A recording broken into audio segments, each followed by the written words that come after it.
name's Lyanna Prescott. I'm 29 years old, and tonight, my entire family is acting like I don't even exist.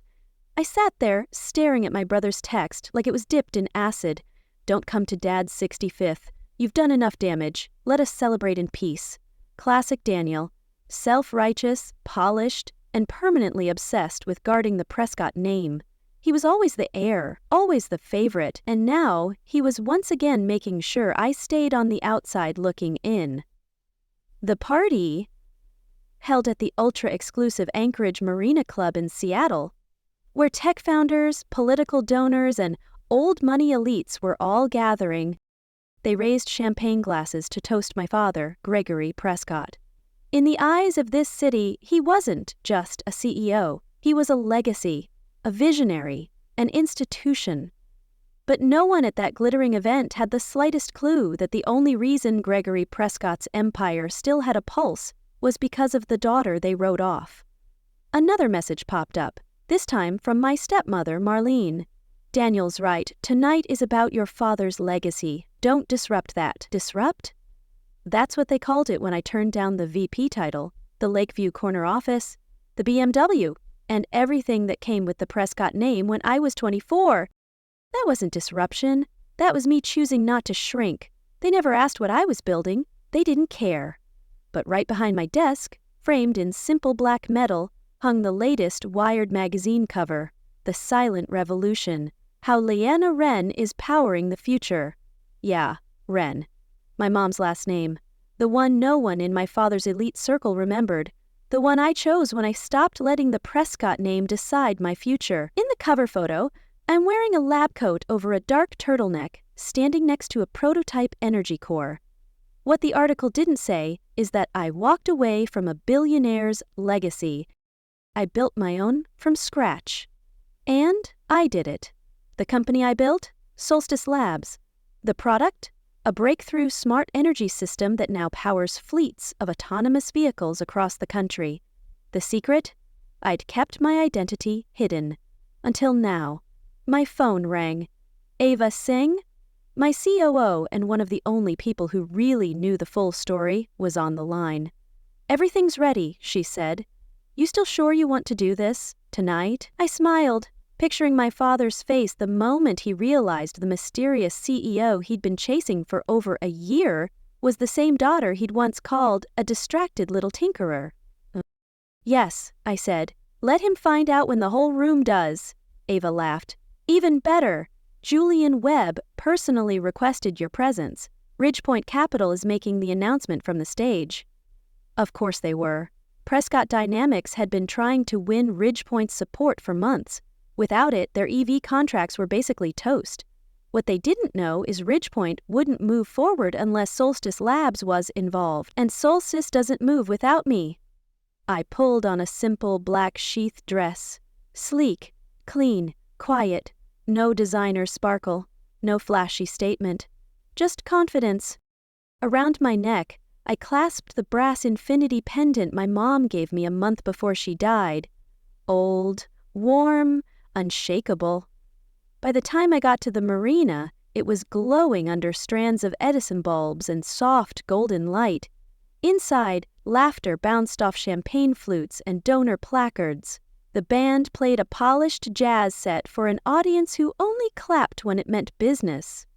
I stayed at the entrance until I heard Julian Webb step to the mic. Ladies and gentlemen, he said, I'm honored to announce a partnership that will reshape the smart vehicle industry.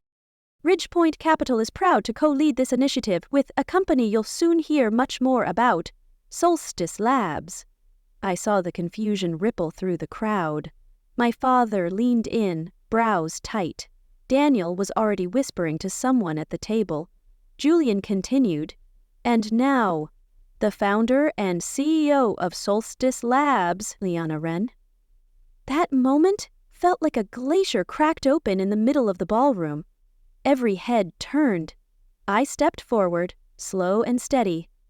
My father's face twisted. Daniel looked like he swallowed a stapler. Marlene's champagne flute slipped from her fingers. Even my half-sister Cassandra stopped mid-laugh. And me? I just smiled and walked into the light, They didn't see it coming, but I did. That necklace around my neck? My mom gave it to me during our last afternoon together. She looked me straight in the eye and said, "Follow your instincts, Lyanna, even if it leads you far away from where they want you to stay." That pendant, brass, worn, not fancy, was the last thing she gave me, and tonight it reminded me who I was. Not a Prescott by default, but a Wren by fire. From outside the club, you could still hear the birthday party buzz. Old jazz, clinking flutes, and meaningless pleasantries. But that was about to change. And in the next second, I'd walk into a room that had already erased me and let them watch as I rewrote every single page. I walked through the ballroom doors like I owned the place, because tonight, in every way that mattered, I did. Camille, Daniel's wife, stood near the entrance, holding an iPad like she was guarding Buckingham Palace. Her lips parted the moment she saw me. "Lyanna?" she whispered, already glancing around nervously. "Daniel said you weren't allowed in. He told security." I didn't flinch. "Good evening, Mrs. Prescott," I said calmly. "I believe I'm expected." She blinked like I'd just spoken in Morse code. "Expected? That can't be right," I offered a gentle smile. "Julian Webb's office called ahead. You might want to check the list again." Camille's fingers trembled as she scrolled. Then suddenly her face dropped. "Oh, yes. You're here, listed as a personal guest of..." But I was already walking past her, past the awkward silence, into the lion's den. The room hadn't changed, still a sea of forced smiles, manicured hands, and fake laughs echoing through the scent of old money and fresh ambition. A birthday banner for Gregory Prescott shimmered above the live band. At the bar, Marlene stood draped in diamonds, laughing far too loud at something a state senator said. Cassandra clung to a junior CTO like he was her meal ticket, and backup LinkedIn reference. Then, Daniel saw me. His whole body tensed as he made a beeline through the crowd, his smile gone. "What part of 'don't come' didn't you understand?" he snapped, voice low and venomous. "Hello to you too, big brother," I said with measured calm. "Love the table settings. Dad must be thrilled." He leaned in. "Security's on the way. Don't start anything." I checked my watch. "That's fine. Julian Webb will be here in 30 seconds, and he specifically requested I be here for the announcement." Daniel's face twitched like a wire about to snap. "Julian? Why would he want you?" And that's when the shift happened. You know that ripple a room gets when real power walks in? That hush, like something just tilted the center of gravity? Julian Webb had arrived. He didn't need to shout or wear flashy logos. The man carried more influence than half the boardroom combined. Ridgepoint Capital managed over $90 billion, 0 cents in assets. Tonight, everyone was waiting on his move. My father surged forward right on cue, hand extended like a showman hungry for a photo op. "Julian, what a surprise! Thank you for coming to my birthday." Julian shook his hand politely, voice even. "Grigori, quite the gathering you've arranged." Then his eyes scanned the room. Past the polished donors and overeager tech bros, until they landed right on me. "There she is," he said, his tone warm, direct, impossible to misread. The entire room froze. You could hear forks clink against plates as conversations died mid-sentence. Julian walked right past my father. "Miss Wren, Lyanna, it's a pleasure to finally meet you in person." And just like that, the air shifted again. From polite tension to full-on shock. My father's smile twitched and disappeared. Daniel looked like someone had unplugged his brain. Marlene lowered her glass. Cassandra's mouth fell open. "I believe congratulations are in order," Julian added, shaking my hand with calm reverence. "What you've built with Solstice Labs is extraordinary. Ridgepoint is honored to partner with your team." "Thank you," I replied, voice steady. "It's an honor to be here." And in that moment, my father's whole image, the carefully constructed narrative he'd curated for decades, started to fracture. He stammered, blinking rapidly. I don't understand. You know her?" Julian raised an amused eyebrow. Know her? He repeated. Gregory, your daughter is arguably the most visionary mind in smart energy today. He let the silence land, then added, though, judging by the looks on everyone's faces, it seems no one realized Lyanna Wren and Lyanna Prescott are the same person. That was the mic drop. Marlene's glass hit the marble floor and shattered. That tiny sound cracked the room wide open. Everyone started whispering at once. Daniel stepped forward like he could erase the past 5 minutes with sheer arrogance. That's not possible, he blurted. Lyanna hasn't done anything since she left the company. I turned to him, composed. I've been building Solstice Labs, I said clearly. And that nothing you're talking about? It's currently valued at $4,200,000,000, 0 cents. My father reached out to grip the back of a chair. His hands were trembling. Solstice? He whispered, like it was a ghost. The modular battery systems, the AI-driven grid software powering the new fleets? Yes, Dad, I said gently. That elusive CEO you've been trying to meet for over a year? That's me. Julian stepped forward again, clearing his throat. Speaking of which, he said, turning toward the silent crowd. Shall we proceed with the announcement? Wait, my father said quickly, panic rising. What announcement? Julian glanced at me. I stepped up beside him. Solstice Labs and Ridgepoint Capital are acquiring a controlling interest in Prescott Dynamics, I announced, letting every word hit. The paperwork was finalized this afternoon. You could practically feel the oxygen leave the room. Someone gasped. Forks froze mid-air. My brother turned beet red. You can't do this, Daniel barked. You can't just take over our company? Julian raised a brow. Actually, we can, and we are. He turned to the crowd. Solstice Tech is the backbone of every major innovation in next-gen transportation. Everyone here knows it. But Miss Wren, Miss Prescott, insisted on offering her family's company first rights. That was her condition. Marlene finally cracked, her voice sharp, shrill. Gregory, you can't let her do this. She'll ruin everything. I laughed softly. It wasn't bitter. It was just done. Everything you built? I asked. You mean the company that's lost market share 4 quarters in a row? The one heading toward bankruptcy because no one had the guts to acknowledge the future? And then I paused, not to gloat, but to let it settle. The truth, the irony, the justice. My voice softened, not out of weakness, but out of clarity. This isn't revenge, it's reality. Your refusal to evolve is what brought us here. My father's face collapsed into something unfamiliar. Less pride, more panic. His mask of control slipped. Lyanna, please, he said. We can talk. We don't have to do this right now. I stepped closer. Quiet, firm. You had 5 years to talk to me. 5 years since I showed you my first prototype and you laughed. Remember that? You told me to stop pretending, to be an engineer and leave the real business to Daniel. I scanned the room. The people who once smiled at me only when my last name held value? None of you asked what I was building. None of you imagined I might actually succeed. But I did. Julian cleared his throat again. And now, Miss Wren owns the patents, the platform, and the pipeline that can rebuild Prescott Dynamics. My father looked like the wind had been knocked out of him, smaller than I'd ever seen him. Gregory, Julian added gently, you should be proud. Not every man can say he raised the woman who just saved his legacy. I looked at my father one last time.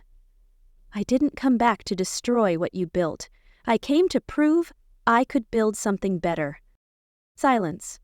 No one had anything left to say. The moment held.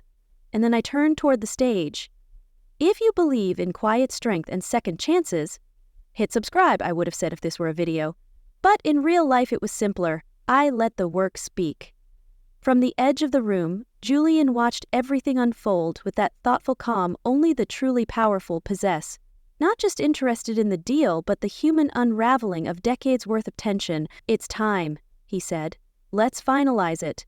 My father looked up, dazed. What happens if I say no? I didn't hesitate. Then Solstice takes the technology to your competitors. And trust me, every one of them will be thrilled to take it off our hands. Daniel grabbed his father's arm, wild with panic. Dad, don't! Don't let her do this. She's bluffing. This is our legacy. Be quiet, Daniel, my father said, loud enough to cut the air. The room froze. That was the moment he finally saw me, not as a runaway daughter, not as a threat, but as the only one in that room who could actually save the company. He looked me in the eye. The batteries, the modular grids, the adaptive system, that's yours? I nodded. Every bit of code, every line of design. While you were mourning what you thought was a failure, I was building the future. I pulled out my phone and opened the patent files, sliding them across the table toward him. He scrolled silently, stared. His hands trembled slightly as the realization washed over him. The future of his company, of his name, was now in mine. Julian opened a Navy folder and laid the paperwork on the table. Solstice Labs will acquire a 60% stake in Prescott Dynamics, he said smoothly. And Lyanna will take over as CEO, effective immediately. My father's voice cracked. And if I don't sign? Then we walk, I said. And this room? They'll all know you let pride bury the company you claim to love. There it was. Checkmate. He reached for the pen, his hand shook. Barely. But he signed. One page, then the next. When the last signature dried, Marlene exhaled like she just witnessed the world tilt. Daniel stormed off, dragging Camille behind him. Cassandra stood frozen, eyes wide like someone had erased the script of her entire life. And then Julian spoke. Ladies and gentlemen, he said, turning to the crowd, please join me in congratulating the new CEO of Prescott Solstice Energy, Miss Lyanna Prescott. There was a pause, then the applause started, hesitant, then rising. I stood beside my father. He didn't speak. He just looked at me, stunned. And I felt it, that warmth at my collarbone, the brass pendant my mother gave me, glowing with memory and truth. I had followed her advice. I had trusted my instincts. And it led me back here. Not as the obedient daughter they expected, but as the leader they never saw coming. Later that evening, I stood alone on the terrace, overlooking the dark waters of the marina. Lights shimmered, voices buzzed faintly behind the glass doors. Then my father stepped out. He stood beside me quietly for a while, like he didn't know how to begin. That night, you left, he finally said. You tried to show me your plans, your drawings. I wouldn't even look. No, I said softly. You didn't. I was wrong, he said almost in a whisper. About everything. Then, turning to me, he asked, Can you forgive me? I touched the brass pendant gently, thinking of the silence, the distance, the hours spent believing I wasn't enough. That depends, I said. Are you ready to learn from your daughter? He nodded. Teach me. Because sometimes the biggest win isn't proving people wrong. It's proving yourself right. And sometimes you don't just get a second chance. You get to rebuild. But this time, on your terms. The next morning, I stepped through the glass doors of Prescott Dynamics, now Prescott Solstice Energy, for the first time as CEO. Above the lobby still hung the old company motto, Powering Tomorrow's World. But within the month, a new plaque would go up. Innovation runs in the family. Later that week, a small package arrived on my desk. Inside, my mother's old engineering textbook, bookmarked with a handwritten note, for Lyanna, who will change the world her own way. And I did. Not the way they expected, but in the only way that ever truly mattered. Mine. If you've ever been dismissed, underestimated, or erased, this story is for you. Drop a comment below, share your story, and if you believe in quiet strength, rising on your terms, and building a future no one saw coming, hit subscribe. Your light matters, and when it shines, the right people will notice.